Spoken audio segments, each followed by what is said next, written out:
Salam bahagia, kita bersama lagi dalam Ruang Bicara yang dibawakan kepada anda tentunya di Bernama TV, dan hari ini kita memilih satu lagi topik yang saya kira cukup penting dan relevan sebenarnya untuk kita sembang-sembang bersama dengan seorang tetamu yang cukup istimewa, tetapi tetamu kita tidak berada bersama saya di studio, tapi kita akan hubungi insya-Allah tetamu ini melalui kemudahan Zoom.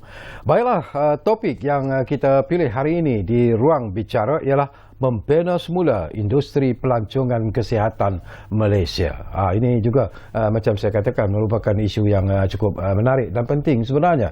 Dan tetamu yang akan kita hubungi melalui kemudahan Zoom, kita ingin mengucapkan jutaan terima kasih kepada yang berbahagia Encik Muhammad Daud Muhammad Arif yang merupakan Ketua Pegawai Eksekutif di Majlis Pelancongan Kesihatan Malaysia ataupun MHTC. Assalamualaikum Encik Muhammad Daud.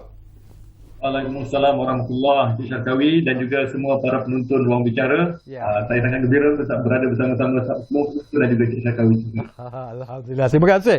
Dan macam saya katakan Cik Daud, yang ini merupakan isu yang penting sebenarnya, dan ramai juga mungkin tidak ketahui tentang apa yang dimaksudkan dengan industri pelancongan kesihatan Malaysia, dan mereka juga mungkin tidak mengetahui tentang peranan yang dimainkan oleh Majlis Pelancongan Kesihatan Malaysia ataupun MHTC itu sendiri.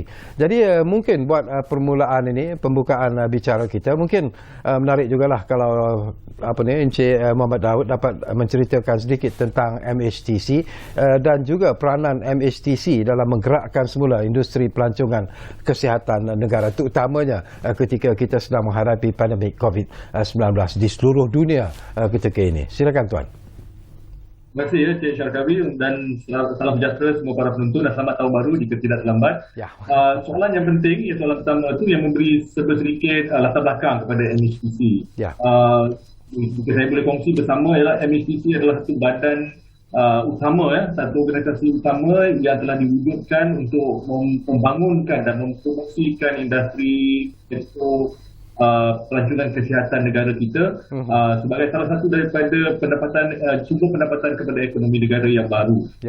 Ini agak penting dan kita melaksanakan program dan proses kita dilaksanakan secara berkesan melalui public-private partnership, itu kerjasama awal swasta yang berkesan, di mana MHTC akan membawa bersama agensi-agensi kerajaan seperti Kementerian Kesihatan, Jabatan Immigration, Kementerian Pelancongan, duduk bersama, dan juga hospital-hospital swasta yang menjadi ahli kepada MHTC, dan duduk bersama dan kita bangunkan industri ini secara lebih berkesan, kerana melalui MHTC kita dapat wujudkan satu ekosistem yang lebih berkesan untuk menjamin pengalaman pesakit yang datang ke Malaysia adalah sangat baik dan sangat berkesan. Dan jika boleh dibahagikan kepada dua peranan utama MHTC ini, yang pertama sekali ialah kita wujudkan satu ekosistem yang kita katakan sangat berkesan, dan jika pelancong kesihatan datang ke Malaysia, mereka akan mengalami satu proses peralihan daripada sebelum mereka datang ke Malaysia, menerima rawatan mereka di Malaysia, melalui proses pemulihan dan juga melaksanakan aktiviti-aktiviti pelancongan di Malaysia, dan jika mereka pulang ke negara asal, semua rantaian perkhidmatan yang dilalui oleh pesakit-pesakit ini di Malaysia akan dilaksanakan dengan secara integrated, dan ekosistem inilah yang kami ingin bangunkan dengan berkesan supaya ianya dapat menyenangkan para pesakit yang datang ke sini. Peranan yang pertama. Peranan yang kedua ialah dari segi promosi dan publicity. Yang inilah yang salah satu daripada peranan utama, di mana kami bekerjasama dengan Kementerian Pelancongan, Tourism Malaysia, dengan lebih efektif lagi kami bekerjasama dengan hospital-hospital swasta di Malaysia yang menjadi ahli MHTC, di mana kami laksanakan aktiviti-aktiviti promosi dan publicity secara strategik kepada pasaran-pasaran utama yang kita dapati mempunyai potensi untuk datang ke Malaysia. Di sini di mana kami berkongsi sumber-sumber kewangan, sumber manusia dalam melaksanakan proses promosi dan publicity secara berkesan. Dengan sini kalau saya juga dapat berkongsi, industri sektor pelancongan kesihatan ini sangat besar, dan dia meningkat dari tahun ke tahun, alhamdulillah. Jika kita dapat anggarkan ya, hingga kini ya, bagi tahun 2025 adalah dianggarkan untuk pendapatan daripada sektor perancangan kesihatan ini boleh mencecah sebanyak 240 bilion dolar Amerika. Yang inilah yang kita lihat sebagai satu sumber yang menarik untuk negara kita. Dan alhamdulillah ya, Encik Syarkawi dan juga penonton semua, Malaysia sendiri telah mengenal pasti sektor perancangan kesihatan ini sebagai satu sektor yang benar-benar boleh mempelbagaikan pendapatan kepada negara, terutama sekali dari segi perkhidmatan ekspor, di mana kita dapat mengimbangkan ekspor services dan juga daripada ekspor of barangan dan juga perkhidmatan. So daripada jumlah pendapatan yang kita boleh jana ni, kita dapat lihat banyak negara-negara lain juga sekarang ni terkejar-kejar untuk membangunkan sektor perancangan kesihatan mereka masing-masing. Malaysia tidak mahu ketinggalan. Dan alhamdulillah Kerajaan Malaysia mengenal pasti dan juga menyokong usaha ini. Kita dapat lihat dalam rancangan Malaysia ke-12 di mana sektor perancangan kesihatan telah diberi keutamaan. Dalam bajet 2022 juga MHTC dan perancangan kesihatan juga telah diberi keutamaan. Alhamdulillah. So kita akan memacu ke arah kehadapan. Nanti sebentar lagi saya akan cerita beberapa strategi yang mana MHTC dan juga sektor swasta, private hospital kita akan ambil untuk mengatasi isu-isu yang melanda sektor pelancongan kesihatan semasa pandemik. Okey, bila tuan sebut tentang ialah apa, kita tahu bahawa pandemik COVID-19 ini meninggalkan impak yang cukup serius sebenarnya kepada semua sektor ekonomi di seluruh dunia sebenarnya, dan saya percaya mungkin juga sektor industri pelancongan kesihatan ini juga mengalami, mungkin kalaupun tak begitu teruk, tetapi sekurang-kurangnya turut sama terasa akan kesan daripada pandemik COVID-19 ini. Dan saya percaya juga seperti apa yang tuan sebut tadi, sesungguhnya lah MHTC juga telah mengambil langkah-langkah yang diperlukan dalam usaha untuk menyesuaikan dengan situasi semasa ketika kita berada dalam pandemik COVID-19 ini. Mungkin tuan boleh kongsikan bersama dengan kami? Boleh. Untuk seperti yang disebutkan tadi ya, sektor perancangan kesihatan ini berkait rapat sepenuhnya dengan pergerakan pesakit melintasi sempadan, termasuk untuk memasuki negara kita Malaysia. Dan dengan itu secara langsungnya bila kita mengalami situasi pandemik COVID-19 ini, salah satu sektor yang paling terjejas adalah sektor perancangan kesihatan, di mana kita mengalami kesukaran untuk membawa pelancong kesihatan untuk masuk ke Malaysia, pesakit kita. Tapi alhamdulillah ya, Encik Syarkawi, kami tidak putus asa. Di MHTC kami percaya bahawa kesinambungan rawatan kepada pesakit-pesakit, terutamanya pesakit-pesakit kritikal, amat penting. Oleh itu kami melaksanakan polisi ataupun melaksanakan keputusan-keputusan yang mementingkan kepada well-being of the patient.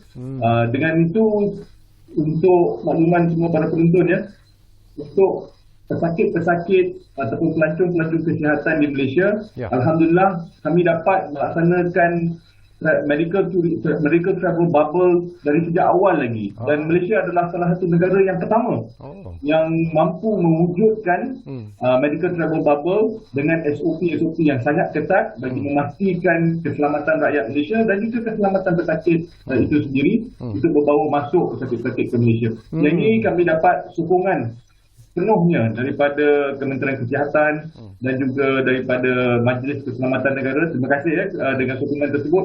Dan kami dapat laksanakan dan membawa pelancong-pelancong kesihatan yang mengalami penyakit yang kritikal seperti penyakit jantung, penyakit kanser yang memerlukan rawatan, kesinambungan rawatan dengan cepat dan juga berkala. So, SOP ataupun medical travel bubble ini telah MHTC laksanakan sejak bulan Julai tahun 2020 lagi. Dengan itu kami dapat meneruskan lagi proses ini. Pendapatan of course kita letakkan itu tepi dulu, tapi yang mengutamakan untuk memberi kepercayaan kepada potensi pada pesakit-pesakit antarabangsa ialah Malaysia mampu memberi penekanan kepada rawatan yang kita ingin berikan, kesinambungan rawatan yang kita ingin berikan. Yang itu salah satu daripada strategi yang kita telah laksanakan. SOP ini masih lagi dilaksanakan sejak ini dan kami mengikut rapat dengan perkembangan semasa melalui Kementerian Kesihatan mengenai tempoh kuarantin dan juga tes PCR yang perlu dilaksanakan. Sekarang ini kami bekerjasama rapat dengan hospital-hospital swasta untuk melaksanakan beberapa program dan projek, antaranya adalah untuk menekankan kedudukan Malaysia sebagai hub rawatan kardiologi di peringkat Asia dan juga rawatan kesuburan fertility di peringkat Asia. Ini telah terkenal untuk negara kita dan kami akan mempromosikan negara kita untuk dua rawatan ini. Termasuk juga Cancer Center of Excellence yang mana Malaysia juga menjadi satu pusat untuk rawatan kanser yang utama di rantau Asia. Ini adalah antara program-program yang kami promosikan sekarang ini dan membawa pesakit-pesakit masuk ke Malaysia melalui SOP yang telah kami laksanakan sejak bulan Julai tahun 2020. Alhamdulillah, pesakit yang masuk semuanya selamat dan juga tidak menyebabkan jangkitan COVID-19 kepada rakyat Malaysia. Ini. Ya, saya tertarik hati juga Tuan Muhammad Daud bila Tuan sebut tentang apa yang dikenali sebagai medical travel bubble dan juga mematuhi SOP yang telah pun ditetapkan. Mungkin ramai juga yang ingin mengetahui, termasuklah saya sendiri, di antara SOP yang telah ditetapkan, apa yang perlu dipatuhi oleh pihak Tuan dan rakan-rakan di MHTC sebenarnya, Tuan? Buat pengetahuan semua para penonton dan Cik Syahrawi juga, antara SOP medical travel bubble ni ada setengahnya dah lebih ketat daripada SOP BTL yang telah dilaksanakan oleh negara kita. Untuk pertamanya, kalau saya boleh berkongsi pesakit yang boleh masuk hanya boleh masuk dengan satu saja pasangan ataupun companion, hanya seorang. Jika pesakit itu adalah bawah 12 tahun, dia boleh bawa dua companion. So ini untuk menentukan hanya yang orang yang benar-benar saja perlu untuk datang ke Malaysia saja yang dibenarkan datang. Nombor dua, sebelum mereka datang ke Malaysia, 3 PCR, taringan PCR perlu dilaksanakan. Yang pertama 3 hari sebelum bertolak, yang kedua hari ketibaan iaitu hari 0 days, yang ketiga ialah hari yang ke-5. Dan mereka perlu melaksanakan kuarantin mereka di hospital yang telah ditentukan untuk melaksanakan rawatan-rawatan tersebut. Dan pasangan mereka boleh melaksanakan kuarantin di hotel-hotel yang telah ditentukan oleh Majlis Keselamatan Negara. So proses ini telah ditetapkan pada awalnya para penonton masa permulaan dulu pada tahun 2020. SOP ini lebih ketat, di mana pesakit yang masuk hanya boleh masuk dengan private jet, medical evacuation facility ataupun melalui charter flight sahaja.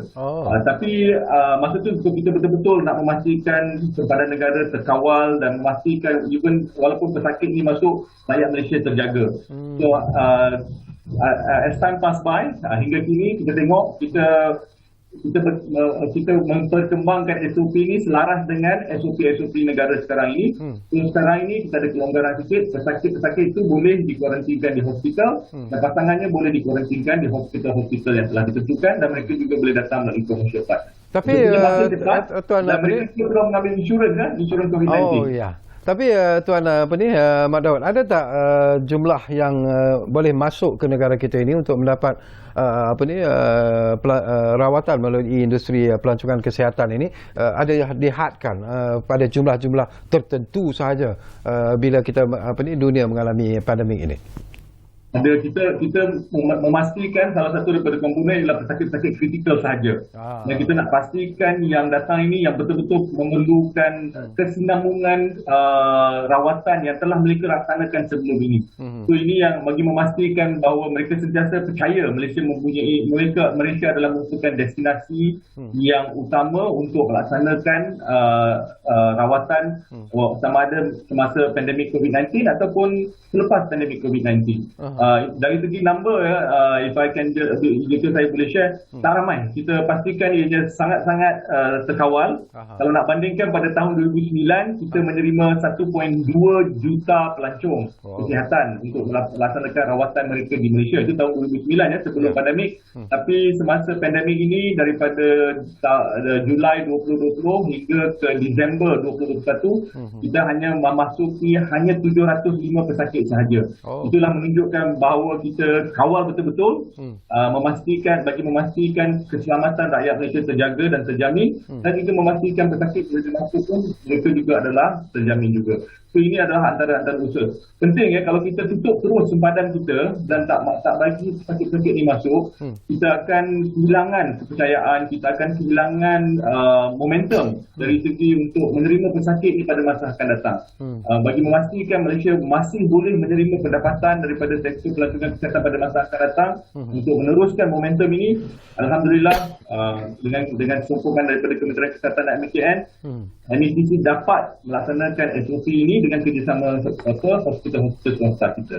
Okey, pesakit yang datang ke negara kita ini untuk mendapat rawatan melalui pelancongan kesihatan ini, sebenarnya dari negara mana yang memberikan respon yang cukup hebat sebenarnya, Tuan? Itu soalan yang baik. Sekarang ni bila kita tengok, saya bagi senario daripada tahun 2019 lah supaya kita dapat gambaran yang lebih menyeluruh. Daripada tahun 2019 sebelum pandemik COVID-19, negara-negara utama yang datang ke Malaysia untuk menerima rawatan yang pertamanya adalah Indonesia. Mereka mempunyai kepercayaan yang tinggi kepada fasiliti kita, kepada kepakaran doktor dan juga kepada rawatan yang diterima di sini. Nombor dua, daripada negara China, terutama sekali dengan rawatan kesuburan ataupun fertility. Mereka banyak datang ke Malaysia, terutama sekali bila negara China telah memberhentikan polisi one child policy. So sekarang ni kita menerima banyak, because ini juga berkait rapat dengan kepercayaan mereka dari segi success rate on the treatment and facility yang mereka terima di Malaysia. Negara-negara lain yang kita tengok adalah di negara-negara rantau Asia Tenggara ni, termasuk Myanmar, Cambodia, Singapura, Brunei, dan kami juga sekarang ini dalam proses untuk memperkembangkan lagi target market, termasuk negara-negara Middle East country dan juga Russia. Dan negara-negara ini medium haul country, di mana penerbangan tidak begitu jauh untuk memastikan tahap kesihatan yang terjamin. So kita mempromosikan kepada negara-negara tersebut pada masa sekarang dan pada masa akan datang. Okey, dari segi peranan yang akan dimainkan oleh MHTC sendiri, Tuan, terutamanya bila kita bercakap tentang perancangan jangka masa panjang, terutamanya lah kita tahu bahawa merancakkan semula sektor pelancongan kesihatan negara itu mungkin memerlukan satu usaha yang jauh lebih hebat sebenarnya daripada MHTC. Apa yang ada dalam perancangan MHTC sendiri? Sebelum saya jawab soalan itu, kita kena start. Semulanya Malaysia mempunyai satu platform ataupun fundamental yang sangat kukuh dari segi sektor pelancongan kesihatan. Kerana kita mempunyai banyak unique selling proposition ataupun kelebihan berbanding dengan negara-negara lain. Jika saya boleh kongsikan di sini, yang pertama sekali, Malaysia telah diiktiraf oleh pelbagai agensi antarabangsa bahawa Malaysia adalah sebuah negara yang mampu memberi perkhidmatan kesihatan yang unggul, yang telah diiktiraf oleh agensi akreditasi antarabangsa dan juga mempunyai kepakaran doktor dan fasiliti hospital yang agak tinggi. Kita telah memenangi banyak award internationally. For example, International Living telah memberi anugerah kepada Malaysia sebagai best country in the world for healthcare bagi tahun 2015, 16, 17 dan 19. Kita juga telah menerima anugerah sebagai destination of the year for Malaysia medical healthcare or travel healthcare daripada International Medical Travel Journal dan sebagainya. So kita pengiktirafan sudah ada dan kepercayaan itu sudah ada di peringkat antarabangsa. Dan nombor dua, kalau saya boleh kongsikan di sini, ialah dari segi kemudah sampaian, dari segi accessibility. Sesiapa saja di mana-mana di dunia ini, jika mereka memerlukan perkhidmatan kesihatan, mereka boleh memperolehi di Malaysia secara serta-merta, almost immediately, untuk konsultasi dan juga rawatan dari segi surgery dan sebagainya. So kita ada akses dari segi capacity untuk merawat pesakit-pesakit Malaysia dan juga pesakit-pesakit antarabangsa. Oleh itu, waktu menunggu bagi pesakit-pesakit ini adalah sangat pendek ataupun tiada waktu menunggu langsung. Nombor tiga, kalau saya boleh kongsikan bersama, ialah alhamdulillah kos rawatan di Malaysia adalah sangat-sangat saya kata kompetitif berbanding dengan negara-negara jiran kita. Ini kerana Kementerian Kesihatan melaksanakan kawalan harga siling bagi semua rawatan yang ada di Malaysia.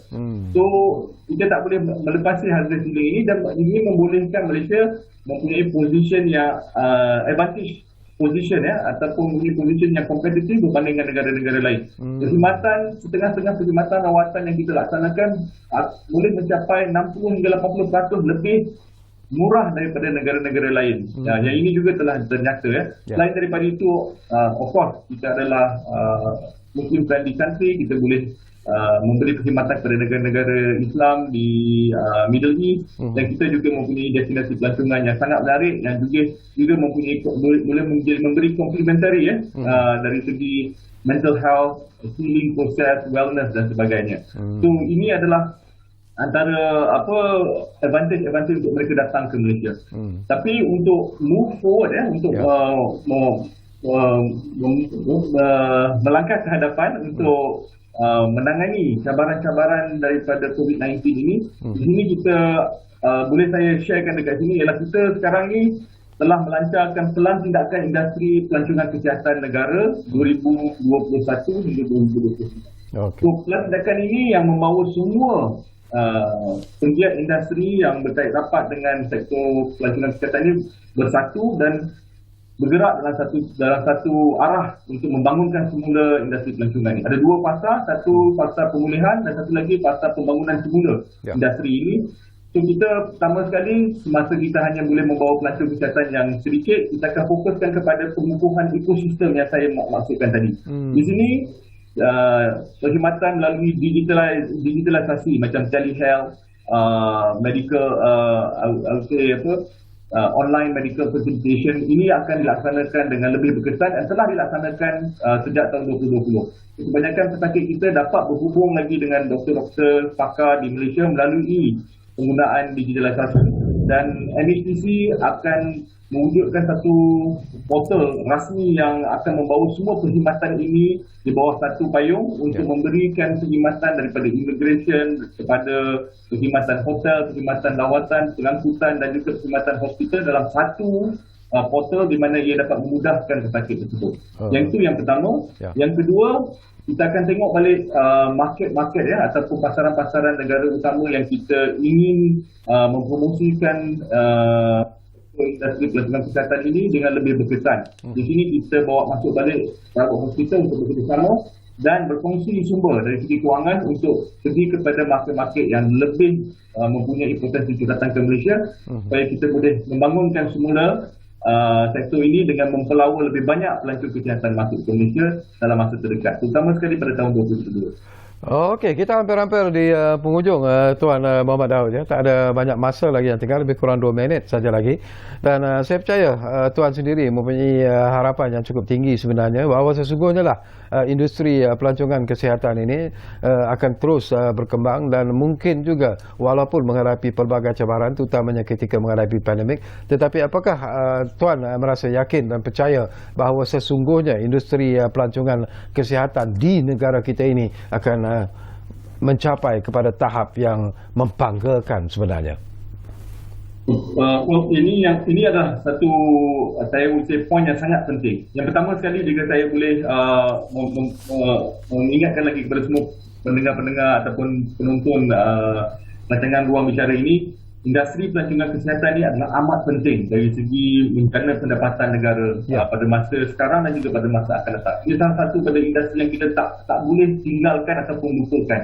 Di mana pendapatan daripada industri ini bukan hanya pergi kepada private hospital saja ataupun hospital swasta, tapi limpahan pendapatan itu boleh mencecah sampai 7 bilion ringgit jika ianya dilaksanakan dengan betul, dan ia akan melimpah kepada sektor-sektor yang lain, termasuk hotel, termasuk travel agency, kedai-kedai makan dan minuman, pengangkutan dan sebagainya. Betul. Oleh itu, saya memohon jugalah semua rakyat Malaysia untuk bersama-sama memberi sokongan kepada sektor ini dengan beberapa cara. Yang pertama, jika kita ingin melaksanakan rawatan kesihatan, kita beri keutamaan kepada perkhidmatan rawatan perubatan di Malaysia dulu, daripada kita keluar negara untuk mendapatkan rawatan, because kita ada perkhidmatan yang berkualiti dan juga pada kadar ataupun kos yang berpatutan. Nombor dua, saya ingin memohon bahawa salah satu daripada strategi kita untuk masuk ke tahun 2022 dan seterusnya adalah untuk meningkatkan keyakinan masyarakat global untuk melihat Malaysia sebagai destinasi yang selamat, destinasi yang sesuai dan baik untuk mereka datang melaksanakan rawatan mereka. So ini adalah satu saya kata calling for all Malaysian untuk mewawarkan bahawa Malaysia adalah sebuah negara yang selamat, Malaysia adalah sebuah negara yang mempunyai potensi untuk memberi rawatan yang baik kepada seluruh masyarakat global, untuk memberi keyakinan mereka untuk datang ke Malaysia untuk mendapatkan rawatan Malaysia di negara kita. Ini akan memberi pendapatan yang tidak terkira macam saya sebutkan tadi, memberi potensi yang tinggi untuk memberi pendapatan kepada negara kita, insya-Allah. InsyaAllah. Baik, terima kasih banyak-banyak kepada Encik Muhammad Daud Muhammad Arif, iaitu Ketua Pegawai Eksekutif Majlis Pelancongan Kesihatan Malaysia ataupun MHTC. Tapi sesuatu yang kena Tuan janjikan, saya cukup selesa sebenarnya sembang-sembang bersama dengan Tuan, tetapi ianya akan menjadi lebih selesa sebenarnya kalau Tuan boleh berada di studio di masa-masa yang akan datang, kerana mungkin kita boleh mewawarkan lagi tentang industri pelancongan kesihatan Malaysia ini, kerana ini merupakan seperti apa yang Tuan sebut, merupakan satu industri, satu sektor ekonomi yang juga harus diberi perhatian yang serius oleh keseluruhan rakyat Malaysia, kerana ia juga akan memberikan pendapatan yang cukup cemerlang dan juga cukup meyakinkan sebenarnya kepada ekonomi Malaysia secara keseluruhannya. Jadi sekali lagi terima kasih kepada Encik Muhammad Daud Muhammad Arif kerana sudi bersama kami di Ruang Bicara ini, dan tentunya terima kasih kepada anda yang menumpukan perhatian bersama kami di Ruang Bicara. Dan seperti apa yang selalu kami ingatkan kepada anda, kita masih lagi sebenarnya berada dalam situasi pandemik COVID-19, jadi patuhilah SOP yang telah pun ditetapkan, dan jangan lupa kita jaga keluarga kita, dan kita jaga negara kita. Jumpa lagi.